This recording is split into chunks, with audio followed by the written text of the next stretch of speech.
Hello दोस्तों, मैं ऋषि आनंद आप लोगों का स्वागत करता हूं मेरे ऑफिशियल यूट्यूब चैनल पर जिसका नाम है वैदिक गणित।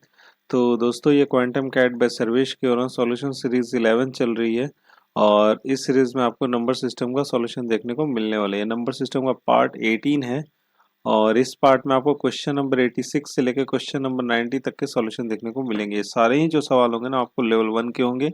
अभी लेवल 1 ही आपका क्या यहाँ पे कंटिन्यू है, ठीक है। और ये जो भी सवाल हैं आपको क्वांटम कैट बुक है जो कि सर्वेश के वर्मा द्वारा लिखी गई बुक है। तो इसी बुक का आपको यहाँ पे सॉल्यूशन देखने को मिलने वाला है, ठीक है। तो काफ़ी अच्छी बुक है। अगर आप कैट का प्रिपरेशन कर रहे हो या फिर आपका जैट का एग्जामिनेशन हो गया या फिर आईएफटी हो गया या फिर स्नैप का एग्जामिनेशन हो गया या फिर सी मैट का एग्जामिनेशन हो गया, तो ये बुक काफ़ी अच्छी बुक है उनके लिए प्रैक्टिस करने के लिए, ठीक है। साथ ही साथ अगर आप एसएससी सीजीएल का प्रिपरेशन कर रहे हो या फिर आपका बैंक का कोई भी एग्जामिनेशन हो गया, तो नंबर सिस्टम वहाँ पे इंपॉर्टेंट होता है क्योंकि आपका बेस एकदम अच्छे से क्लियर हो जाता है अगर आप प्रैक्टिस कर लेते हो तो, ठीक है। तो ये टॉपिक बहुत ही अच्छा है नंबर सिस्टम। इससे आपको क्वेश्चन अक्सर हर एग्जामिनेशन में देखने को मिल जाते हैं, तो बहुत ही इम्पोर्टेंट चैप्टर है ये, ठीक है।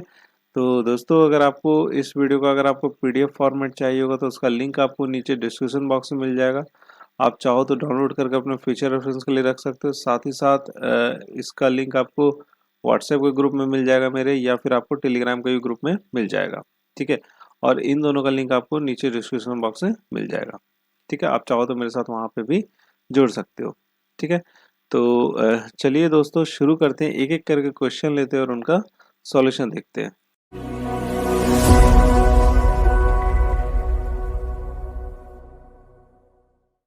हाँ तो दोस्तों, पहला सवाल आपके स्क्रीन पर है। पहला सवाल ये कि what is the remainder of 6 to the power 36 upon 215, ठीक है। यहाँ पर हमें रिमाइंडर बताना है। जो भी हमें इक्वेशन दे रखा गया है 6 टू द पावर 36 अपॉन में 215, इसका हमें रिमाइंडर बताना है। रिमाइंडर मतलब क्या बताना है? हमें शेषफल बताना है। जो हमारा अंतिम में बच जाता है वही चीज़ हमें यहाँ पे बताना है। तो देखो यहाँ पर क्या आपको 6 टू द पावर कितना लिखा है हम लोगों ने? 36 लिखा है और नीचे में कितना लिख लिया हम लोगों ने? 215। तो अगर आप ध्यान से देखोगे तो अगर मुझे ऊपर वाले को अगर 215 के करीब करना है तो 6 का अगर मैं क्यूब लेता हूँ तो वो कितना हो जाएगा आपका? 216 हो जाएगा। तो हमें उसके करीब जाना है। तो ऊपर में मैं ये चीज़ ऐसे लिख सकता हूँ, 6 का क्यूब, और ये हो जाएगा आपका कितना? 12 यहाँ लिख लिया, और नीचे में कितना लिख लेंगे हम लोग? 215, ठीक है। और 6 का क्यूब कितना हो जाता है आपका? 216 हो जाता है। टू द पावर हो गया आपका 12, अपॉन में हो जाएगा यहाँ पे 215। इसको लिखेंगे 215 प्लस 1, अपॉन में हो जाएगा 215, और टू दी पावर यहाँ पे लिख लेंगे हम लोग 12, ठीक है। तो ये अगर आप ध्यान से देखोगे तो ये आपको रिमाइंडर कितना देगा? 0 देगा। और यहाँ पर रिमाइंडर कितना हो जाएगा आपका? 1 हो जाएगा। 1 का पावर हमने ले लिया 12 और बटे में हो गया कितना आपका? 215। तो यहाँ पर रिमाइंडर कितना? 1 का पावर 1 ही लोगे, 1 ही आना चाहिए कितना भी पावर ले लोगे तो यहाँ पर रिमाइंडर आपका हो जाएगा, रिमाइंडर इज इक्वल टू हो जाएगा 1। तो इस सवाल का रिमाइंडर कितना हो जाएगा आपको? 1 हो जाएगा। तो उत्तर कौन सा हो जाना चाहिए आपका? बी हो जाना चाहिए, दैट इज 1 हो जाना चाहिए, ठीक है। क्लियर है? सवाल को समझ गए होगे। चलिए बढ़ते हैं, अपना अगला सवाल देख लेते हैं। हाँ तो दोस्तों, अगला सवाल आपके स्क्रीन पर है। यहाँ पर भी इस सवाल में भी क्या बोला जा रहा है? The remainder when 12 to the power 13 plus 23 to the power 13 is divided by 11। देखिए, जब इस वाले इक्वेशन को 12 to the power 13 plus 23 to the power 13 को हम लोग 11 से डिवाइड करते तो हमारा रिमाइंडर क्या बचेगा? शेषफल क्या बचेगा? वही यहाँ पे हमसे पूछा गया। तो देखो यहाँ पर क्या आपको 12 टू द पावर 13 लिख लिया हमने, और यहाँ लिख लेंगे हम लोग कितना? 23 टू द पावर कितना लिख लिया हमने? 13 लिख लिया। इसको हमने कितने से डिवाइड करना है? 11 से डिवाइड करना है, ठीक है। अब एक काम करो, इसको हम ऐसे लिख सकते हैं, 12 टू द पावर 13 लिख लिया, बटे में हो गया 11, और प्लस में इधर कितना हो जाएगा आपका? 23 टू द पावर हमने कितना लिख लिया? 13 लिख लिया, बटे में कितना हो जाएगा? 11। कोई दिक्कत इससे नहीं है, ठीक है। यहाँ पर कितना लिख लेंगे? 11 प्लस 1 टू द पावर 13 हो गया, अपॉन में कितना हो जाएगा आपका? 13। ये कितना देगा आपको? रिमाइंडर 0 देगा, ठीक है। तो ये वाला टर्म का आपका रिमाइंडर कितना आ जाएगा? आपको 1 आ जाएगा। और यहाँ से अगर हम इसको देखते हैं, इसको भी तो लिख सकते हैं 22 प्लस 1 बटे में 11, इसका कितना हो जाना चाहिए आपको? 13 हो जाना चाहिए, ठीक है। ये भी आपको रिमाइंडर कितना देगा? 0 देगा। बच गया 1, तो 1 प्लस 1 और बटे में कितना लिखेंगे? 11। ये हो जाएगा आपका कितना? 2 बटे में 11 हो जाएगा। तो ये क्या हो जाएगा? 2 हो जाएगा आपका यहाँ पे रिमाइंडर हो जाएगा, तो रिमाइंडर इज दी 2। तो सी ऑप्शन क्या हो जाना चाहिए, यहाँ से करेक्ट हो जाना चाहिए। क्लियर है बात यहाँ तक, समझ गए इस सवाल को? बढ़ा जाए, अगला सवाल देख लेते हैं अब हम लोग। हाँ तो दोस्तों अगला सवाल आपके स्क्रीन पर है। अगला सवाल ये है कि the 4 digit smallest positive number which when divided by 4, 5, 6 और 7 it always leaves the remainder as 3।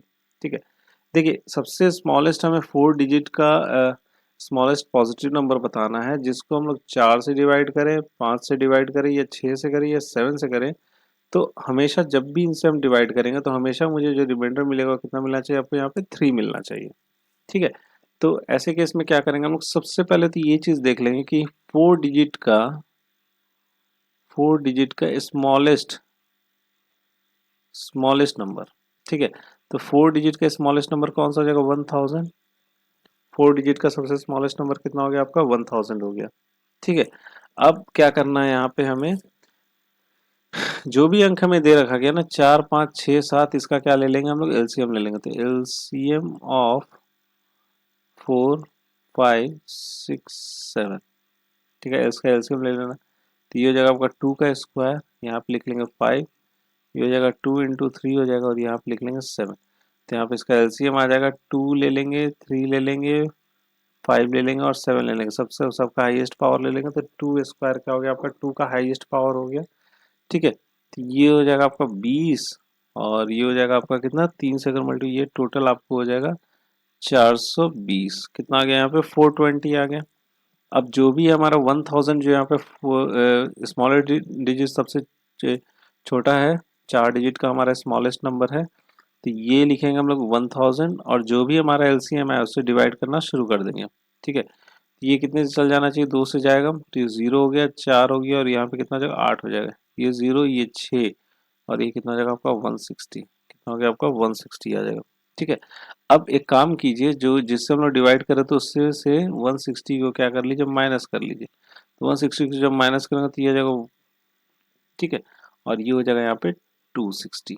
ठीक है, अब क्या बोला जा रहा है कि रिमाइंडर हमारा जो रिक्वायर्ड नंबर होगा, required number is equal to 1000 में जोड़ देंगे हमारा जो यहाँ पे आया है 260, और रिमाइंडर हमारा कितना आ रहा था, 3 आ रहा था, 3 को भी जोड़ देंगे, तो ये हो जाएगा आपका 1263।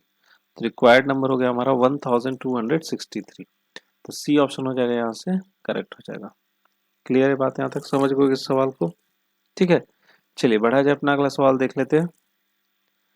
हाँ तो दोस्तों अगला सवाल आपके स्क्रीन पर है। अगला सवाल ये है कि which one of the following is correct. अब देखिए इस चारों में से इन 3 ऑप्शन दे रखा गया है, इन तीनों में से ऑप्शन में से कौन सा आपका करेक्ट है, उसी से रिलेटेड हमारे पास 4 ऑप्शंस नीचे हैं। इन 4 ऑप्शन में से हमें क्या करना, सिलेक्ट करना है।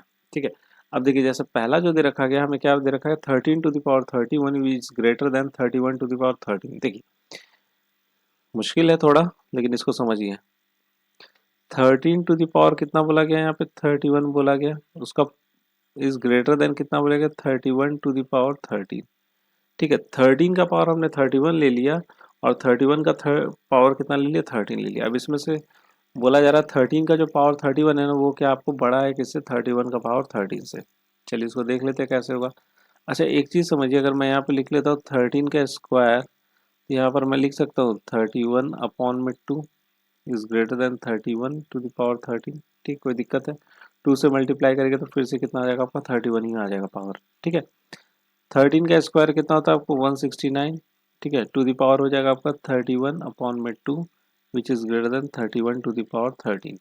ठीक है, अब देखिए इसको 169 टू द पावर कितना आपको 31.2, इसको हम लोग कितना लिख सकते हैं, 15.5 लिख सकते हैं, is greater than 31 to the power 13। ठीक है, अब देखिए यहाँ पर आपका बेस भी ज़्यादा 169 है आपको 31 से ज़्यादा। ठीक है, और पावर भी क्या आपका 51 में 15.5 आ रहा है ना।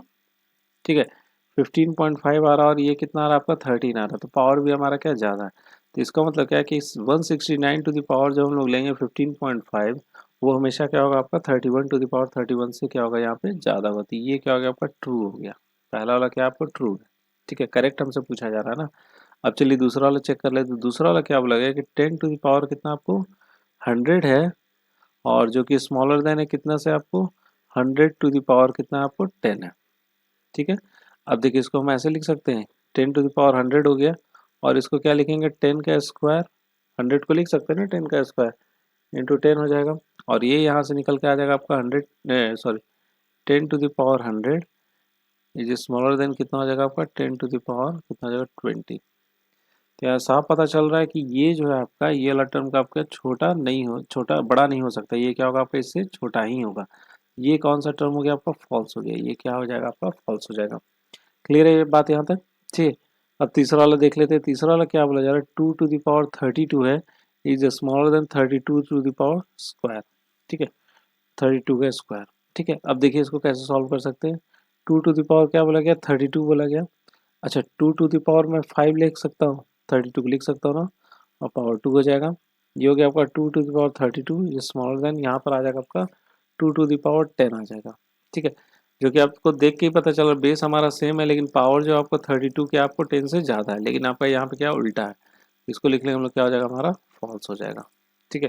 तो सेकंड फॉल्स है, और फिर आपके पास थर्ड भी फॉल्स है, और फर्स्ट हमारा क्या करेक्ट है। तो देख लीजिए ऑप्शन चेक कर ले, तो 1 और सेकंड नहीं, सेकंड और थर्ड ये भी नहीं है, फर्स्ट एंड थर्ड ये भी नहीं है, डी ऑप्शन क्या है यहाँ से करेक्ट होगा फर्स्ट ओनली। क्लियर है यहाँ तक, समझ गए इस सवाल को। चलिए बढ़ा जाए, अपना अगला सवाल देख लेते हैं। हाँ तो दोस्तों ये इस वीडियो का अंतिम सवाल है, चलिए इसको भी देख लिया जाए। देखिए इस सवाल में क्या बोला जा रहा है, if n1 n2 n3 and so on nk are such that out of these k elements k/2 e elements are even and rest are odd numbers which is necessarily even, ठीक है। देखिए हमारे पास क्या है कि n1 से लेके nk तक मेरे क्या है कुछ नंबर्स हैं, जिसमें क्या आपको k एलिमेंट्स है, और उस k एलिमेंट्स में हमारा k/2 क्या आपको एलिमेंट्स इवन है, और बच गए जो वो क्या आपको ऑड्स हैं। तो अब पूछा जा रहा है आपसे कि इन चारों ऑप्शन में से कौन नेसेसरली आपको इवन ही होगा, ठीक है। तो देखो यहाँ पर एक चीज बोला गया k/2 क्या आपको इवन है, जो भी आपको यहाँ पे टर्म दे रखा गया, तो बचा हुआ k/2 क्या होगा आपका ऑड ही होगा ना। टोटल हमारे पास कितना है k टर्म्स है ना, k टर्म्स में से k/2 अगर इवन है तो k/2 मेरा क्या हो जाएगा यहाँ पे ऑड हो जाएगा। क्लियर है। अब क्या बोला गया कि इन चार ऑप्शन में से आपका इवन कौन सा होगा, ठीक है। तो देखो यहाँ पर ये चीज नहीं बोला है कि n1 मेरा इवन है या n2 मेरा ऑड है, या n1 ऑड है या फिर मेरा n2 ऑड है, ऐसा तो कुछ बोला नहीं जा रहा है, ठीक है। तो हमें बस ऐसे ही दे दिया गया है, ठीक है। लेकिन एक चीज यहाँ पे हमारे पास जानने वाली बात है कि एक कॉन्सेप्ट यहाँ पे हम लोग लगा सकते हैं कि जब भी हम लोग इवन से अगर हम लोग मल्टीप्लाई करते हैं ऑड का, ठीक है, इवन से जब भी हम लोग ऑड का मल्टीप्लाई करते तो हमेशा क्या देता आपको इवन देता, ठीक है। और इवन नंबर को अगर मल्टीप्लाई करते तो ये भी हमेशा क्या देता आपको इवन देता, ठीक है। जैसे सपोज करके चलो अगर 2 मेरा क्या है इवन नंबर है और ऑड मेरा कितना आपको 3 है, तो क्या दे रहा है 6 दे रहा है, इवन दे रहा है ना, ठीक है।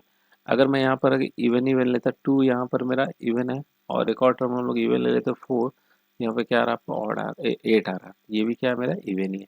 तो दो ही केस में क्या मिलता है मुझे इवन ही मिलता है। तो अगर मैं देखूँ जोड़ने वाला तो खैर नहीं हो सकता है, तो ये मल्टीप्लिकेशन वाला हो सकता है। अगर मैं इस कॉन्सेप्ट से जाता हूँ तो ये मल्टीप्लिकेशन वाला मेरा सही हो सकता है बी वाला, ठीक है। तो बी को हम लोग कंसिडर कर सकते हैं। नेक्स्ट भी देख लेते हैं, ये भी आपका जोड़ने वाला, तो ये भी हम लोग कहा नहीं जा सकता है किस प्रकार से यहाँ पे है, हमें n1 और n2 का वैल्यू है, और ये भी हमें नहीं पता है। तो बी ऑप्शन क्या होगा यहाँ से आपका करेक्ट होगा। क्लियर है बात, समझ गए होगे इस सवाल को, ठीक है। तो दोस्तों ये वीडियो यहाँ पे समाप्त होती है, और मैं आशा करता हूँ कि इस वीडियो में जितने भी आपको सवाल बताए ना सारे ही समझ में आ गए होंगे, ठीक है। तो दोस्तों आपको ये वीडियो कैसा लगा प्लीज़ आप मुझे कमेंट बॉक्स में कमेंट करके ज़रूर बताइएगा। अगर पसंद आया तो यार लाइक जरूर कीजिएगा, और अपने दोस्तों के साथ भी शेयर जरूर कीजिएगा, ठीक है। तो एट लास्ट दोस्तों thank you so much for watching our video and best of luck for your future.